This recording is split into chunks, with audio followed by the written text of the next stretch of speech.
kontra, bike lane, pedestrian lane. Nakatagpagin ko na ito, sa naman ito, tulong.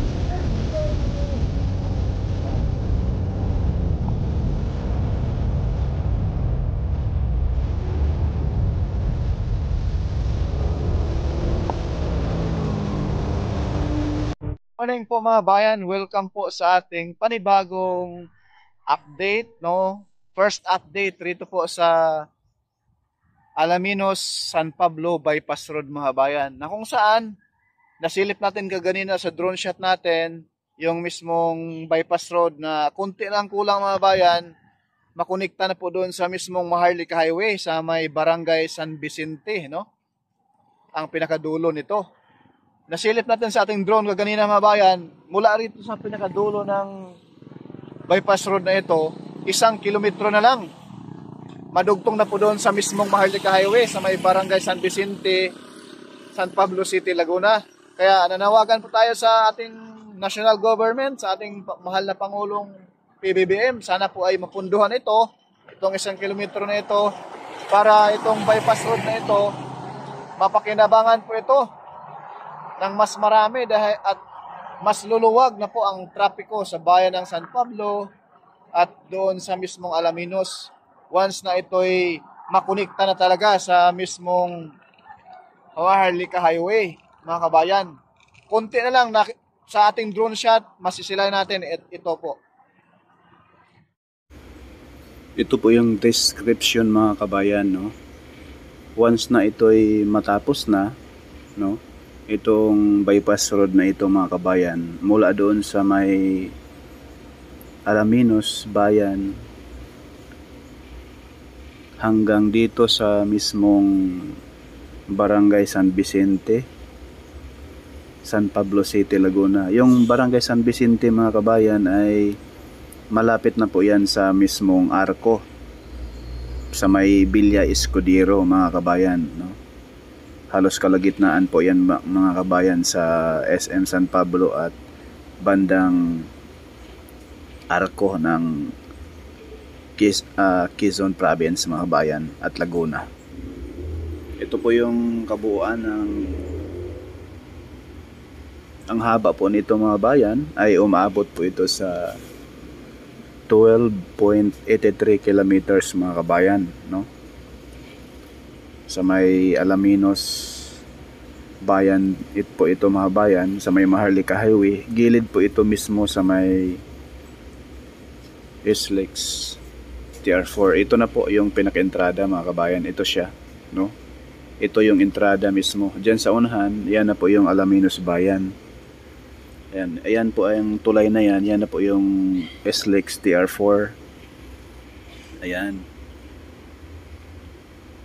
And dito po ang pinaka-entrada. At ito po yung dulo mga bayan. Yan na po yung putol dito, no?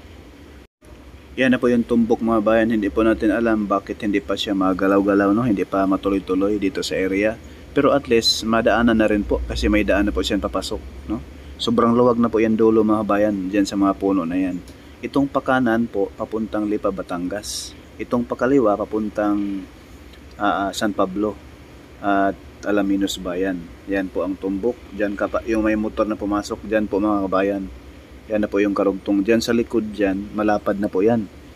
Tig-2 lane na po yan mga kabayan. Ito na po yung alignment nito. Napakalapad, napaka-moderno, napaka-presko yung lugar, walang kahit building, puro puno, puro prutas yung madaanan natin dito. Mga puno ng buko, mga saging, no? Sobrang ganda mga kabayan.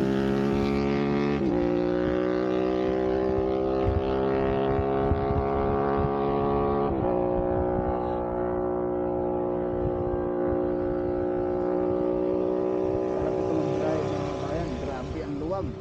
Tsaka walang sasakyan dahil putol pa nga. Hindi pa nila diniretso talaga doon sa mismong Maharlika Highway. Mula sa putol na bypass road na ito mga bayan sa Alaminos, San Pablo, kung saan nahinto itong pagtrabaho, hindi natin alam kung anong problema sa lupa or right of way, posibleng kulang sa budget, mga gano'n, no? Sana po ay mapunduhan po ito. Kung kulang man sa budget, mapunduhan ito ng ating national government dahil napaka sayang nitong bypass road na ito. Tig-dalawang lane, no?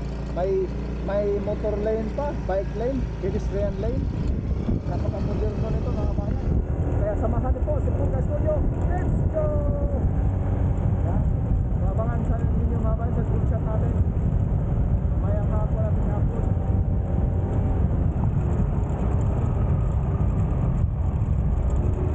Makikita po natin mga kabayan na sobrang lapad nitong bypass road na ito, parang expressway, no? May bike lane, may pedestrian lane, at saka tigdalawang linya po mga kabayan, tigdalawang lane po, parang expressway po ito. Napakaganda. Sana po ay makita po ito ni Pangulong Marcos na mapunduhan itong 1 kilometro na lang, no? 1 kilometro na lang, madugtong na po ito doon sa mismong Maharlika Highway, malapit doon sa Villa Escudero mga kabayan, malapit po sa boundary ng Chaong at San Pablo. Sana po ay magawaan po ito ng paraano sa mga kinauukulan para naman po maibsan yung trapiko dyan sa bayan ng San Pablo at Alaminos mga kabayan.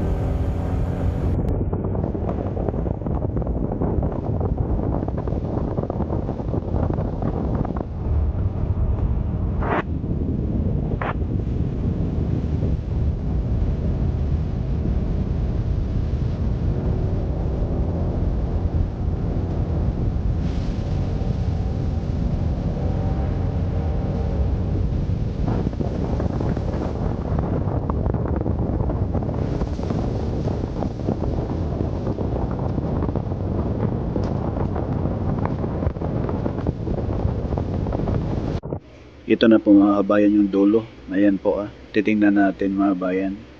Ayan po, putol dito sa area putol. Ayan. Mula rito, sa aking estimate lang po mga kabayan, mula rito sa putol na bypass road, itong Alaminos San Pablo, napakalapit na lamang po mga kabayan. Yung building na puti na yan, nasa unahan, yan na po yung alignment ng Maharlika Highway. Pakanan, dyan sa unahan, pakanan mga kabayan, yan na po yung mismong Villa Escudero, Chaong. At itong pakaliwa papuntang SM San Pablo, bayan, sa kaliwa na side. So napakalapit na laang mula rito mga bayan sa kinaroroonan natin kung saan nahinto itong pagtrabaho nitong Alaminos San Pablo Bypass Road na may habang 12.38 kilometers, no? At pinupunduhan po ito ng 1.36 billion pesos mga kabayan. Ayan. Once na ito ay matapos na, napakalaking tulong sa bayan ng San Pablo mga kabayan at sa lahat ng mga motorista paluwas ng Maynila. Dahil po kapag dito kadadaan mga kabayan, hindi ka nadadaan sa bayan ng San Pablo at bayan ng Alaminos. Ang lusot mo nito mga kabayan, doon na po sa expressway ito po. Ayan mga bayan, dito ka na lulusot, no? Ito yung pinaka-entrada, no? Dito po ito sa lampas na po ito ng bayan ng Alaminos mga bayan. Itong tulay na ito. Ito yung entrada ng bypass road. Papasok dito.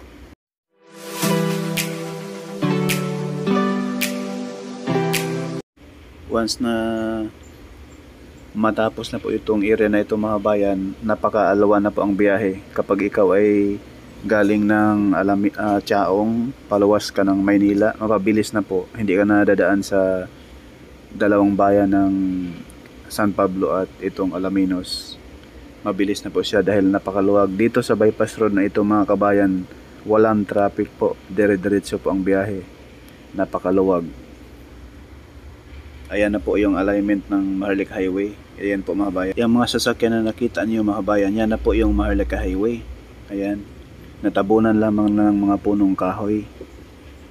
Ayan, mula dyan hanggang dito sa kinaroroonan natin kung saan naputol itong Alaminos Bypass Road, San Pablo, ay napakalapit lang po. Hindi ito lalampas sa 1 kilometro mga kabayan. Makonekta na po. Ayan po. Ayan ayan yung puti na yan. Andiyan tayo sa baba ngayon. Ayan. Hindi po natin alam kung ano ang dahilan. Na short ba sa budget o sa right of way, no? Sana po ay magawaan ng paraan ito ni Congressman Sol Aragones at ni Pangulong Marcos, no, na kung sakaling na short sa budget ay mapunduhan na rin po, no. At dito na po tayo mga bayan, papunta tayo ng SLEX TR4 na kung saan itong Alaminos San Pablo Bypass Road, madaanan niya ang SLEX TR4 sa area ng Barangay Santa Monica. Ito na po mga bayan. Ito na po yung SLEX TR4 sa taas dadaan. Itong bypass road, Alaminos San Pablo Bypass Road, sa ilalim dadaan po. So dito sa area na ito magkakaroon ng tulay dito. Ayan po, may hukay na po mga bayan. Magkakaroon ng tulay dito sa area. Diretsuhin mo yan, tagos na, itong bypass road na doon, tagos ka na doon sa mismong Maharlika Highway sa may yung kanto doon sa papuntang Santo Tomas at bayan ng Alaminos, no? Ayan. Dito yung Package C area, itong area na to, Package C na ito mga bayan. So ngayon medyo hindi maganda ang panahon, maambon. Balik tayo dito sa bandang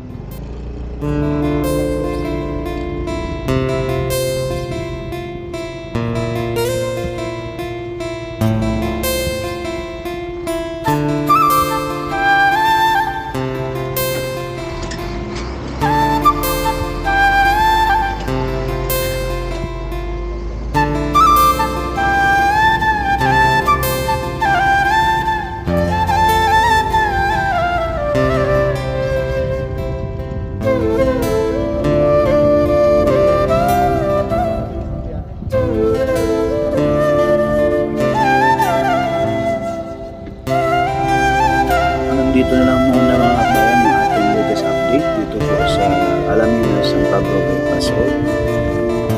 Please like, share, and subscribe. Huwag po tayo mag-skip sa ads mga kabayan. Napakalaking tulong po yan sa ating produktado.